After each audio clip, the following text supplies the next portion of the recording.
Hey everybody, it's David the Everyman, and just wanted to come to you. I want to talk about something tonight, real quick, and that is rioting in the United States, and a little bit about the history of it. Because I made a statement on my last video, and I've made a statement on social media saying not to compare the or not to confuse the rioters with the protesters and about inside interference and all that. And apparently, some people just refuse to see that. Um, and I'm wearing my Fred Sanford shirt because sometimes it makes me want to put five across the face. You know what I mean? But um, so I wanted to come at it with a different tack. I think a lot of people don't want to see that the difference, or can't see the difference because they don't want to see the difference. Because I think if they see the difference and they realize that the great majority of the people out here protesting are not the same ones who are doing all the looting and rioting. I think if they admitted that to themselves, um, it forced them to change the way they think about things, and people don't like to do that. So I want to come out with a different angle, and let's just say the people who are peaceful protesting are also the same ones who are rioting right now after the death of George Floyd and racial injustice and all that stuff. Let's say they're the same people. Well, I'm here to break something to you, and I told you from the very start. My videos are going to be to shoot straight with you. You know, no political slant. Shoot it down the middle and tell you what I think. And I'm a student of history. I love United States history especially. And I'm here to tell you that rioting is a very important part of our history. I'll give you a couple examples. I know we think history like the founding of our country seems so long ago, and we hold it in a certain on a certain level. Well, I'm here to tell you that the Boston Tea Party was a riot, um, and that was one of the most important lead-ups to our the American Revolution. I can guarantee you, when that ship full of English tea came into Boston Harbor, there were a lot of citizens in Boston who were relying on that tea for their businesses, for their homes, and I'm sure many citizens took a big hit when they dumped that tea into the harbor. But hey, that's what they felt like they had to do. And let me tell you what else. You know about the Boston Massacre. Um, how did the colonial people react to that? They rioted. You know, look, here's the thing. Sometimes in history, peaceful protest doesn't work. And let me go back to this Boston Tea Party. I'm going to tell you something. So, the first English came towards now the United States in 1607 in Jamestown. And for the next 160 some odd years, as they built kind of their own country, still run by the English, the English government was a thorn in their side. And they felt they were being treated unfairly, weren't being represented, correctly. And they tried many things that would be considered peaceful protest. One of the most integral peaceful protest moments was when King George III put out the Stamp Act, which was basically taxes on stamps, but like writing materials, letter materials, whatever. All across the colonies, there were groups of people who signed these petitions who were almost on the verge of being considered treason, right? And one of those big groups was in Leedstown, Virginia, on the Northern Neck, and it's called the Leedstown Resolves. And I'm proud to say that actually one of my ancestors signed that. And basically what it was saying was, look, there's an official document saying we're not being treated fairly. We have basic rights that you're violating, and they didn't go as far as to say, hey, we're out of here. But they were like, look, if you send anybody here to enforce this law, this unjust law, we will retaliate, and we're willing to wage our futures and any money we have, our families, because we think it's the right thing to do. And guess what happened? Nothing. Okay, this happened to other parts of the colonies, and guess what happened? Nothing. And they kept pushing, and they kept pushing. So the colonists decided, hey, if they don't want to listen to peaceful protests, maybe we'll give them something to really hit them in their pocketbooks, or you had the Boston Tea Party. But that's not the only example. You can go on and on. There's so many things in the United States. Look at even the Civil War, okay? And regardless of, how you want to think about Civil War history, and I know a lot of my life I've been on the wrong side of that thought process, but here's the thing.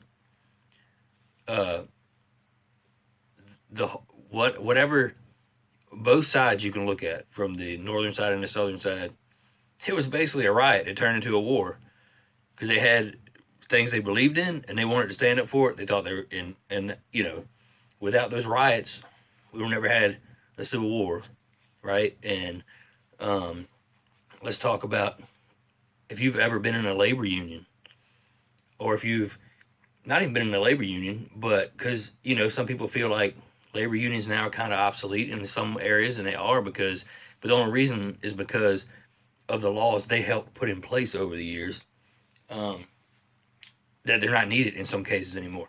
But if you've ever benefited from a 40-hour work week, if you've ever benefited from any labor laws, any vacation that you get at work, any of that stuff, all comes down to from labor unions at some point. And there are countless and countless stories of labor riots. And the only way that they got anything done was they had to have riots, and also you can think about, just look at the civil rights movement in the 60s. It's funny now, you got all these people that want to post things with Martin Luther King, and they're like, oh, he's peaceful, he never burnt down a building, never did this, never that. Look, man, and then they killed him. So, come on. But there were tons of riots in the 60s, and that led directly to civil rights legislation. So, just come on, man. We got to be smart. We got to be better, and just understand the times we're in right now. It's crazy, but like I said, man, I just wanted to come speak to you from the heart, because like I said in my last video, man, you can't confuse the people that are just trying to create anarchy with the ones who are trying for legitimate change. But again, I'm only making this video because I've seen so many people that refuse to do that. They want to lump them all together, and so I'm playing that angle. Hey, well, let's say you're right. Well, you know what? Let's talk about how this is rioting is as American as apple pie, whether you like it or not. That's the fact. And sometimes things gotta happen. You know what I mean? And I certainly don't condone violence or anything like that. I'm just saying, just making a point. And another thing too, man. And these are all things that I've done and said in my life. So I'm not holier than thou. I'm just, fortunately, I'm at a point in life where I get to see things a little differently, because I've got away from the political spin that the one or the right or the left is trying to spin. And I'm trying to look at it down the middle. Okay. And another thing, man, I know people trying to be all informed and whatever. But look, for all the white folks, man, stop posting things about, well, white people get killed by cops all the time, and this is how many white people get killed by cops, and there are more than black people get killed by cops. But look, just be quiet. and think about what you're saying. Because and I just did the research before I got on here. According to the U.S. Census Bureau, okay, so I didn't make this up. Now, you maybe think that's a big farce too, I don't know. But black people make up just over 12% of the U.S. population. Non-Hispanic white people make up 63% of the population. So think about those percentages the next time you want to post something about numbers of this many people of this race get killed versus this many people of this race get killed. It's apples and oranges because you can't compare the numbers. Okay, so look at it from a percentage standpoint. What is the percentage of blacks that are killed by cops versus whites that are killed by cops? Not the total number, but what is the percentage, right? Just think about it that way. But while I'm on it, I do want to say, man, that I see all the good that's happening out there. And I know that a lot of people, millions of people see the good. And we have to, and I'm going to say this every video, man, we have to, whether it's about this or politics or whatever, we have to be able to control the narrative and not let people control it or change it for political gain or for personal gain or whatever. We know what we need to do as Americans, as people, man. I feel like the great majority of us know what we need to do. And I see it. And I can tell you, in my hometown of Fredericksburg, Virginia, I'm proud to see today where, and you know what, there's been a couple rough patches over the last week. But what I love about this town is that it does have a history of peaceful protest. Everybody has issues from time to time, but I can tell you today, seeing the Fredericksburg Police Department marching with the protesters and all gathering at the square was inspiring, and it's awesome. And I love what the police chief had to say, and you know, I just want to give a big shout out to all those folks. But this is what I'm just trying to say. All right, let's just take a step back, think about what we're saying before we post things and say things. All right, this is a time like former President George W. Bush, whether you liked him or didn't like him or whatever, that's irrelevant.